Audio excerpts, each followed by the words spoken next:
Good morning. Sorry guys, I froze because it's so fucking cold outside. Today we're going to learn some very important lessons. I'm going to learn the lesson of clickbait karma. I said I killed the BMW. I didn't kill the BMW. But last night on the coldest day of the fucking year, it decided to overheat on the way home. No big deal. I was already home pulling into my driveway by the time I smelled coolant. It wasn't super hot. So I just got out of the car, popped my hood. I tried to pop my hood. The fucking latch is frozen because it's like negative 32 degrees outside. On top of that,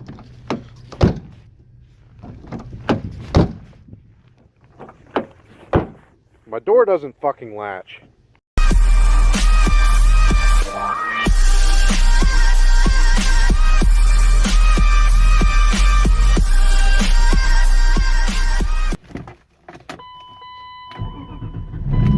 But I got work, so we're still going to send it. And the lesson you're going to learn is how to drive a car if it's overheating. First thing you want to do is fucking move quickly. Don't let that bitch warm up. Just get going. This guy's coming pretty slow, so we're going to send it.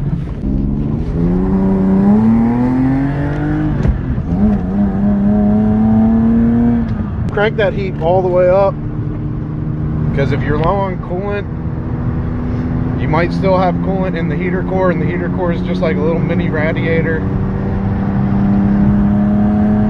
Try and keep the RPMs low. Don't be a fucking asshole like me.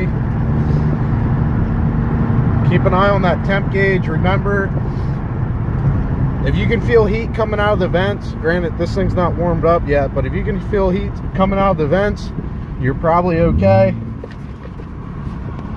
The second you stop feeling heat coming out of your vents, that means you're probably low on coolant. Jeez, alright, my hand was in front of the fucking camera. But yeah, if you feel heat, you're good.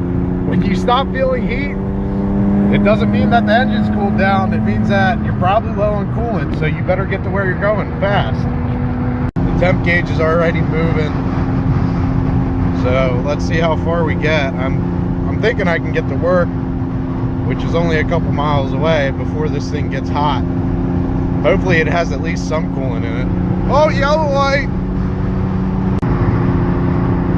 Hauling ass. Make sure we turn those fucking four-ways on.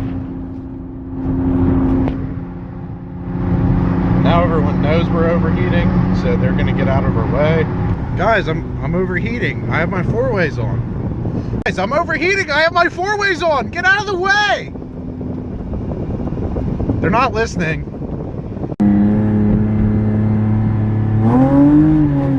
Little drift skirt. I stopped in at my parents' house last night. My mom packed me lunch, so I don't have to stop at Redner's. So, yeah, if your car's overheating, have your mom pack you lunch, so you don't have to stop anywhere else. You can just fucking bomb it straight to work. We're almost up to full temp. Let's see if it just keeps going. Oh my god, I'm not late today, but I'm overheating and there's still assholes driving slow as fuck. I'm so glad that I'm not monetized, because I'd have a lot of fucking bleeping out to do today. Turn green, come on, light, turn green, turn green, turn green, turn green! She's about where she normally sits. She hasn't gone over yet. Come on, douchebag!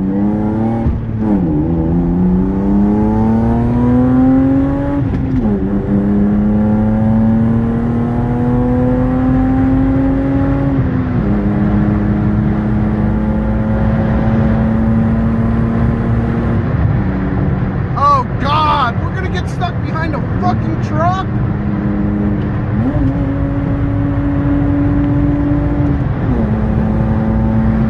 That happened in Mexico, guys. That was a passing lane. I swear to God, that was a passing lane.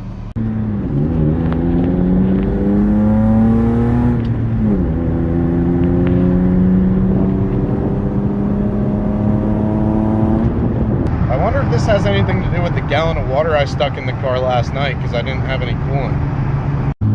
Sometimes you just gotta hit the vape. guys probably think I'm gay because I vape. I swear to God, I'm not gay because I vape. I used to hate on vaping too, but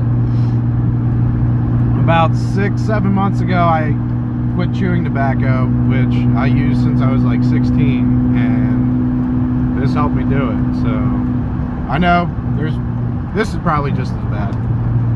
So I don't condone this, but if you're from around here, go to Elevate for your vape stuff. See Nick Simmons in Lebanon.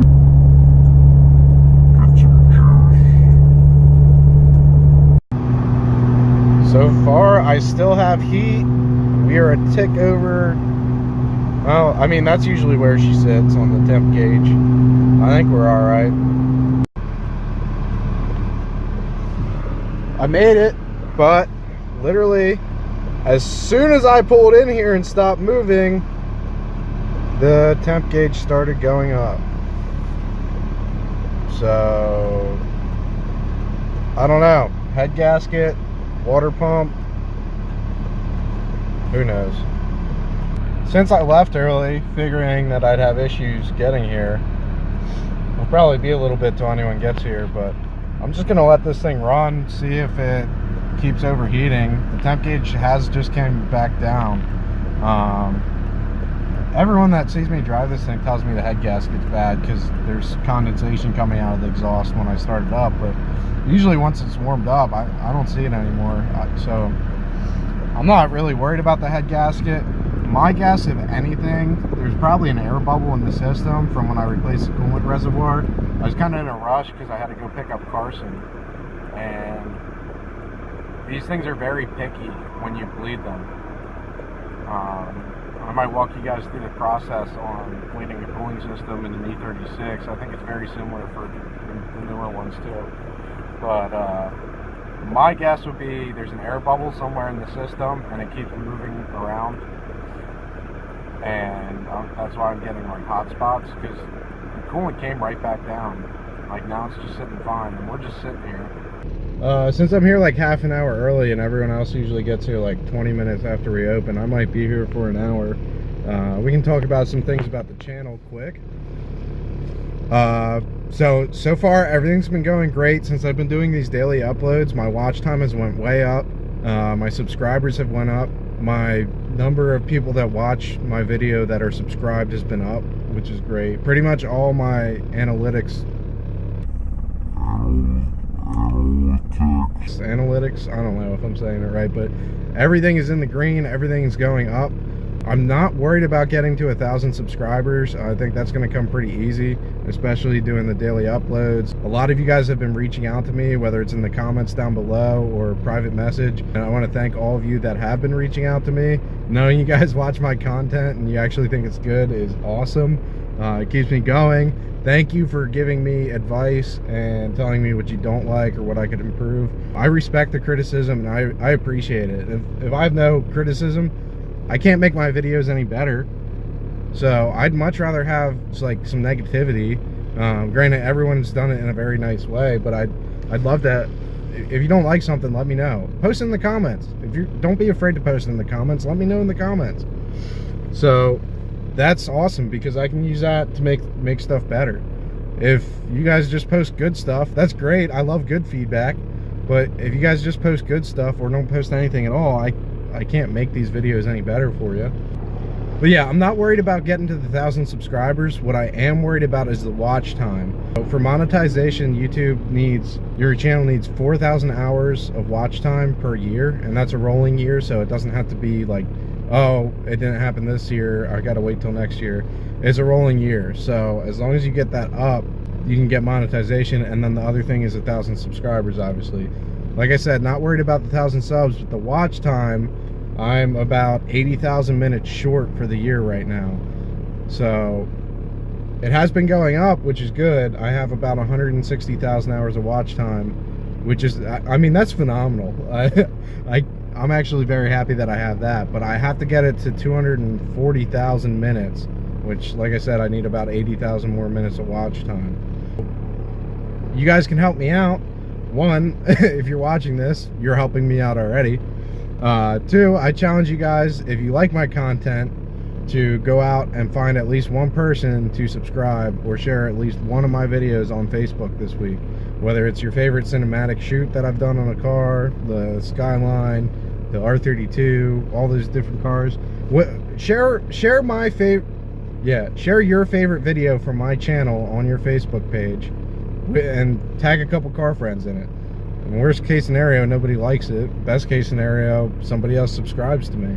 And that, I mean, that makes a huge difference, guys.